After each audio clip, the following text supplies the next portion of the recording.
Hello viewers, কেমন আছেন সবাই? আশা করি সবাই ভালো আছেন। টেকটিউন বাংলা চ্যানেলের পক্ষ থেকে সবাইকে স্বাগত। সো আজকে আমি ফ্রিল্যান্সিং এর বিষয়ে কিছু আলোচনা করব। আমরা সাধারণত যারা ফাইবার ব্যবহার করি, যারা ফাইবার থেকে ইনকাম করতে চায়, বাট আমরা সাধারণত গ্রাফিক্সের কাজ শিখছি বা যে কোনো টাইপের কাজ শিখছেন আপনি, বাট আপনি ফাইবার থেকে ইনকাম করতে পারতেছেন না। আপনি কাজ জানেন অথচ কাজ পাচ্ছেন না। এক্ষেত্রে আমাদের করণীয়টা কি? সো আজকের ভিডিওটা শুধুমাত্র তাদের জন্যই যারা কাজ পারা সত্ত্বেও মার্কেট প্লেস থেকে কাজ পাচ্ছে।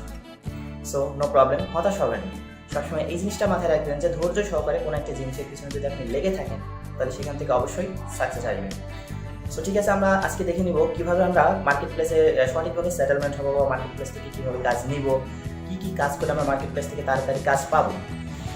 আর অবশ্যই আমার চ্যানেলে যারা এখনো সাবস্ক্রাইব করেন নাই তারা অবশ্যই সাবস্ক্রাইব করে রাখবেন। নতুন নতুন ভিডিও আপডেট পেতে অবশ্যই নোটিফিকেশনে বেল আইকনটিতে একটা ক্লিক করবেন।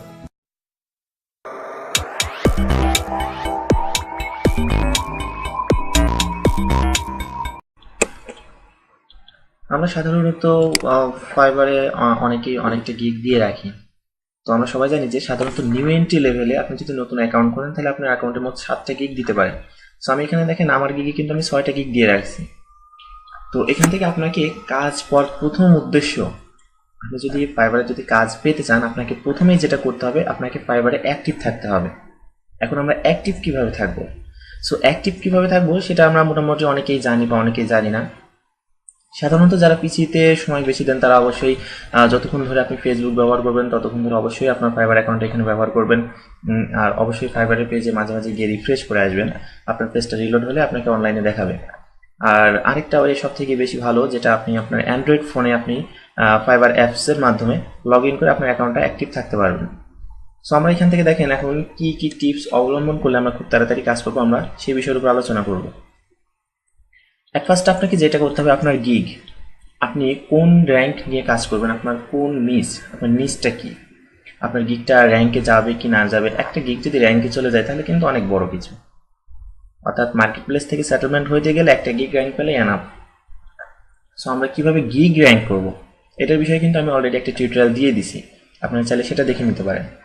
সো আমরা এখন দেখবো অর্থাৎ এখান থেকে আমি ধরে নিলাম যে আমার গিগটা র্যাঙ্কে গেছে, বাট র্যাঙ্কে যাওয়ার পরেও দেখা যাচ্ছে কেউ কাজ পাচ্ছেন না, বা যাদের গিগ এখনো র্যাঙ্কে যায়নি না, সেক্ষেত্রে কি করবেন?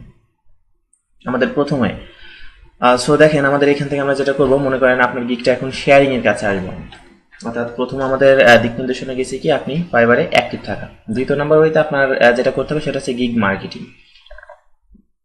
কিভাবে আমরা সঠিকভাবে গিগটা মার্কেটিং করে আমাদের গিগটাকে র্যাঙ্ক পেজে ধরে রাখবো, কিভাবে র্যাঙ্কে নিয়ে যাব, অর্থাৎ বিভিন্ন সোশ্যাল মিডিয়াতে শেয়ারের মাধ্যমে আপনার গিগের ইমপ্রেশন বাড়বে, ভিউ ক্লিক বাড়বে, এগুলো সম্পূর্ণ বাড়বে। আর এগুলো বাড়ার সাথে সাথে কিন্তু আপনার কাজ করার একটা সম্ভাবনাও থেকে যাবে।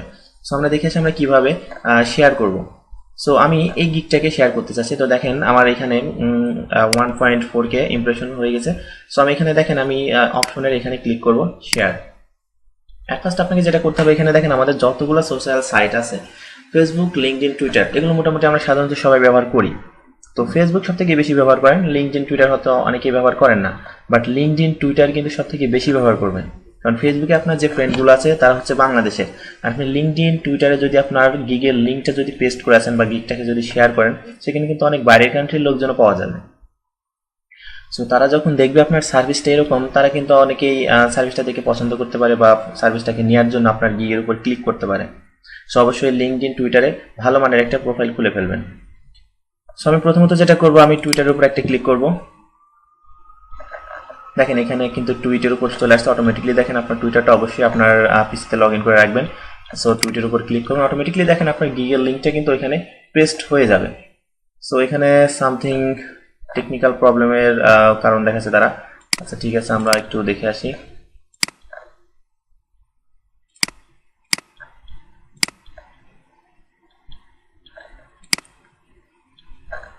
সো আমরা দেখছি আমরা আমাদের লিঙ্কটা আর কি ওরকম পেস্ট হয়ে গেছে। তো দেখেন আমরা যদি এইভাবে মার্কেটিং করি, এইভাবে মার্কেটিং করলে আসলে খুব একটা লাভবান আপনি হবেন না। বাট আপনার যতটুকু ইচ্ছা, যতটুকু সময় আপনি এর পিছনে দিবেন, প্রতিটা মিনিট বা প্রতিটা ঘন্টা, প্রতিটা মুহূর্তে আপনি কি করবেন, আপনি এইভাবে অর্থাৎ প্রতিটা গিগটা এইভাবে শেয়ার করবেন, প্রতিটা লিঙ্ক এইভাবে শেয়ার করতে থাকবেন। অর্থাৎ তাতে করে হবে কি, আপনার টুইট পেজটা শুধুমাত্র আপনার গিগের লিঙ্কে কিন্তু ভারী হয়ে যাবে। অর্থাৎ আপনার টুইট পেজটা কিন্তু অনেক বেশি আপনার লিঙ্ক ওইখানে থেকে যাবে। সো যদি আপনার পেজে যদি এতগুলো যদি লিঙ্ক থাকে তাহলে অনেকেই ভেবে নেবে যে এতগুলো লিঙ্ক কী কারণে দিচ্ছে, অবশ্যই এর পিছনে কোনো কারণ আছে, অবশ্যই তারা হয়তো দু একটা করে ক্লিক করতেও পারে। সো এখন দেখেন আমরা আসলে এইভাবে মোটামুটি আমরা এইভাবে সব থেকে বেশি বেশি আর কি শেয়ার করবো, আর আমরা অ্যাপ্রোপ্রিয়েট ভাবে কিভাবে এখন শেয়ার করবো আমরা সেই বিষয়টা একটু দেখে আসবো। সো আরেকটা কথা বলে রাখি, দেখেন আমরা যদি এখান থেকে যেভাবে আমরা টুইটারে শেয়ার করছি, আমরা যদি এইভাবে যদি লিঙ্কডিনে যদি শেয়ার করতে চাই তাহলে কিন্তু আমাদের লিঙ্কডিনে কিন্তু শেয়ারিং হবে না, অর্থাৎ আপনার এখানে গিগটা প্রিভিউ করবে না তারা। সো আমরা লিঙ্কডিনে এইভাবে আমরা শেয়ার করতে পারবো না, এটা আগে করা যেত বাট এখন সমস্যা দেখা দিচ্ছে। সো ঠিক আছে, আমরা এইভাবে শেয়ার করবো না, আমরা ডাইরেক্টলি কিভাবে আমরা লিঙ্কডে শেয়ার করবো ওইটা আমরা দেখে আসবো। সো আমরা আগে যেটা করবো টুইটারে আমরা শেয়ার করবো। তো আপনি যেই গিগটাকে মার্কেটিং করতে চাচ্ছেন আমি সেই গিগের উপরে যাব।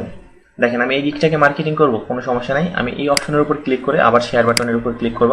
এখানে দেখেন একটা অপশন দেখা দিচ্ছে কপি লিঙ্ক, আমি কপি লিঙ্কের উপরে ক্লিক করব।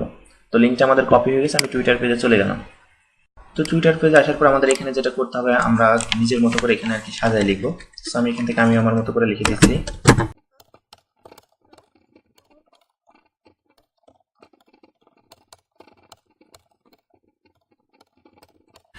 সো দেখেন আমি কিন্তু এখানে এরকমটা আর কি আমার মতো করে সাজাই দিছি। আমি এখানে একটা ইমোজি ব্যবহার করব, অর্থাৎ ইমোজি ব্যবহার করলে হবে কি আপনার এটার প্রতি আর কি একটু সবার মনোযোগ থাকবে। সো আমি এখান থেকে ইমোজি ব্যবহার করলাম, এটা দেওয়ার পর আমি এন্টার প্রেস করব, নিচের দিকে লিখে দিব just visit here. Visit here দেওয়ার পরে কন্ট্রোল ভি, সরি আমার কন্ট্রোল ভিতে এখানে অন্যটা দেখতেছি পেস্ট করা আছে। আমরা এখান থেকে যেটা করবো আমাদের গিগের যে লিঙ্কটা আমরা এখান থেকে শেয়ার কপি লিঙ্ক, এখানে এসে কন্ট্রোল ভি।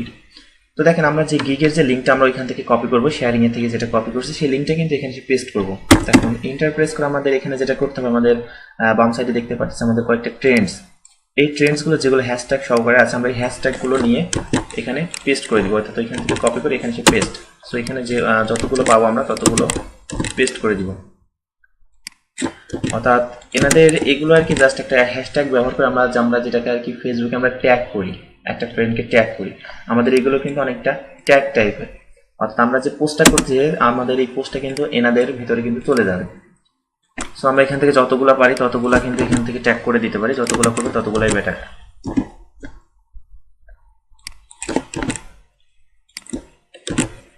সো আমি এরকম করে দিলাম। এখন দেখেন আমরা এখানে কিন্তু একটা শব্দ লিখছিলাম create your own pick into like this, into like this, like this বলতে কোনটা বোঝাচ্ছে? আমরা এখানে দেখেন আমাদের যেটা ইনসার্ট ফটো আছে আমরা এখানে কিন্তু ফটোটা ওপেন করব। সো আমার গিগের সাথে সম্পৃক্ত যে ছবিটা আছে আমি সেই ছবিটা এখানে দিয়ে দিতে পারি। এখানে আমাদের যেটা ক্লায়েন্ট বা যে কোনো পাবলিক যেটা বুঝবে আর কি, দেখেন অরিজিনাল ছবি থেকে যেটা আর্ট করে বানাবেন সেটা আছে। সো আমি এখানে এখন কি করতে পারি, টুইট করে দিতে পারি। সো দেখেন আমাদের পোস্ট কিন্তু করা হয়ে গেছে। আমরা এইভাবে করে আর কি আমাদের যতগুলা গিগ আছে প্রতিনিয়ত এভাবে করে দিনে 4 থেকে 5 বার অবশ্যই শেয়ার করতে হবে। আর যেভাবে আমরা লিঙ্ক শেয়ার করলাম, লিঙ্ক তো প্রতিনিয়ত শেয়ার করতেই হবে, অর্থাৎ আপনার শেয়ারিং এর পিছনে কোনো কমতি রাখা যাবে না, আপনি যত বেশি পারবেন শেয়ার করবেন। সো আমি এখান থেকে যেটা করবো সেটা হচ্ছে আমি এখান থেকে এটাকে আপাতত কপি করব, লিঙ্কডিনে যাব, লিঙ্কডিনে যাওয়ার পর আমি এখান থেকে শেয়ার পোস্ট এখানে ক্লিক করে কন্ট্রোল ভি পেস্ট করে দিলাম। পেস্ট করার পরে এন্টার প্রেস করে নিচে আসবে, দেখেন এখানে কিন্তু অটোমেটিকলি আমাদের ট্যাগগুলো দিয়ে দিচ্ছে তারা। সো আমরা এখানে যতগুলো ট্যাগ আছে প্রতিটা ট্যাগের উপরে ক্লিক করে দিব। তো ট্যাগের উপরে ক্লিক করা হয়ে গেলে অনেকই চাপছে, আচ্ছা হোক, এখান থেকে ট্যাগের উপরে দেখেন ক্লিক করা হয়ে যাওয়ার পর আমাদের এখানে ছবিটাকে অ্যাড করতে হবে, সেম ছবিটা আমরা এখানে অ্যাড করে দিতে পারবো। তো এখান থেকে নেক্সট, তো দেখেন আমাদের এখানে কিন্তু এটা প্রিভিউ দেখাচ্ছে। এইভাবে করার পরে তারপর আমি এখানে পোস্ট করব।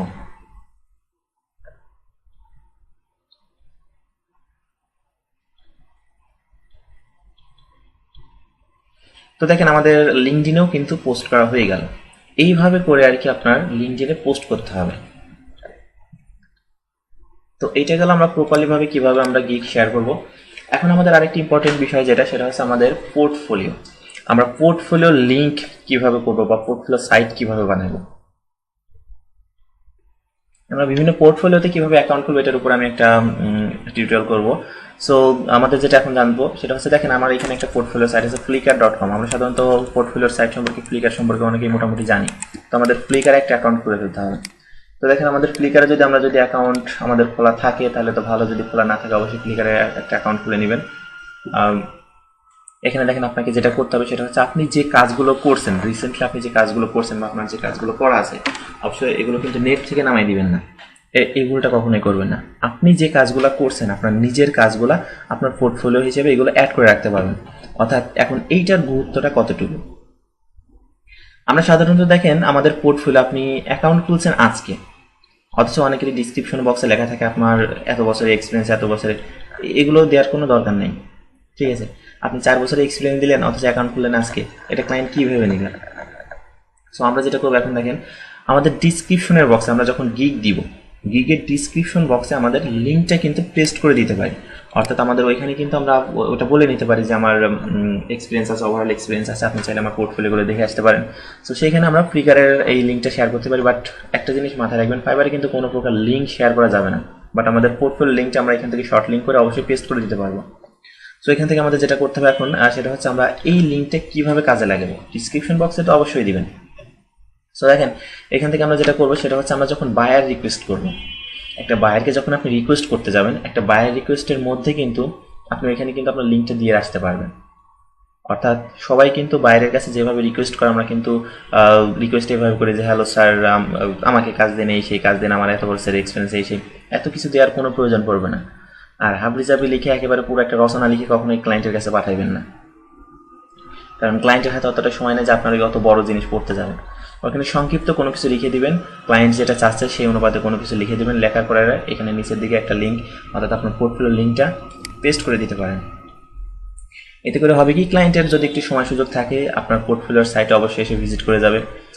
এখন আপনার দেখা যাচ্ছে 20 জন আপনার একটা বায়ারের কাছে রিকোয়েস্ট পাঠাচ্ছে, তার মধ্যে আপনাকে এইরকম দেখলো একটু ভিন্ন টাইপের যে আপনি লিঙ্ক শেয়ার করছেন বা পোর্টফোলিও শেয়ার করছেন ক্লায়েন্টকে দেখানোর জন্য, এখানে কিন্তু ক্লায়েন্টের কিন্তু একটা আগ্রহ অবশ্যই বাড়বে।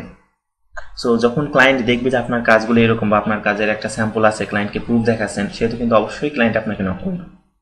সো আমরা অবশ্যই পোর্টফোলিও খুলে রাখবো। আমরা বিভিন্ন পোর্টফোলিও লিঙ্ক জানি যে behance.net, তারপর flickr.com, flickr.comটাই সব থেকে বেশি আমাদের মার্কেট প্লেস আর কি অ্যালাউ হয়। behance.com ওটাও বেশ অনেক বড়সড় একটা সাইট, আমরা সব জায়গায় আর কি অ্যাকাউন্ট খুলে ফেলবো। তো এইভাবে করে আর কি আমরা প্রতিনিয়ত আমাদের গিগটাকে মার্কেটিং করতে পারবো। তো গিগ মার্কেটিং করার পরে তারপরে আপনি আপনার গিগটাকে র্যাঙ্কে নিয়ে যেতে পারবেন। তারপরে গিগের এসইও আছে, অন পেজ এসইও আছে, অফ পেজ এসইও আছে, অ্যানালাইজ আছে, এত কিছু করার পরেই কিন্তু আপনাকে মার্কেট প্লেসে আসতে হবে। অর্থাৎ আপনি আজকে অ্যাকাউন্ট খুলছেন, কাজ শিখছেন, অ্যাকাউন্ট খুলে টুলে একেবারে কাজ নেই বলে হাই হাই করে চিল্লাচ্ছেন। আগে আপনার নিজের স্কিলটাকে বাড়ান, গিগের পিছনে সময় দেন, মার্কেটিং করেন, তারপরেই আপনি কাজ করবেন। সো সাধারণত আমি একটা কথা বলতে চাই, সেটা হচ্ছে যারা আর কি মার্কেট প্লেসে আসছেন বা যাদের স্কিলটা খুব একটা ভালো নেই, তারা শুধু শুধু মার্কেট প্লেসে এসে কিন্তু মার্কেট প্লেসটাকে নষ্ট করে ফেলতেছে। আমি তাদের কাছে একটু রিকোয়েস্ট করবো, আপনি আগে আপনার স্কিলটাকে বাড়ান, তারপরে মার্কেট প্লেসে আসেন, মার্কেট প্লেসে এসে সুন্দরভাবে গিগ দেন, গিগের র্যাঙ্কটাকে নেওয়ার জন্য আমাদের এইভাবে শেয়ার করেন, বিভিন্ন সোশ্যাল সাইটে শেয়ার করেন, সময় দেন এর পিছনে, তারপরে কিন্তু আপনি ফাইবারে সাকসেস হতে পারবেন। কাজ শিখেই মার্কেট প্লেসে আসছেন, কাজ পারেন না, অথচ মার্কেট প্লেসে গিগ দিয়ে রাখছেন, একটা $10 সার্ভিস বাইরের কাছে রিকোয়েস্ট পাঠাচ্ছেন আমি $5 করবো, তারপর আপনি কাজ করে দিতে পারতেছেন না। এভাবে নিজেদেরকে কখনোই ছোট করবেন না, নিজের স্কিলটাকে বাড়ান, ফাইবারের পিছনে সময় দেন, ফাইবারও আপনাকে দেখবে।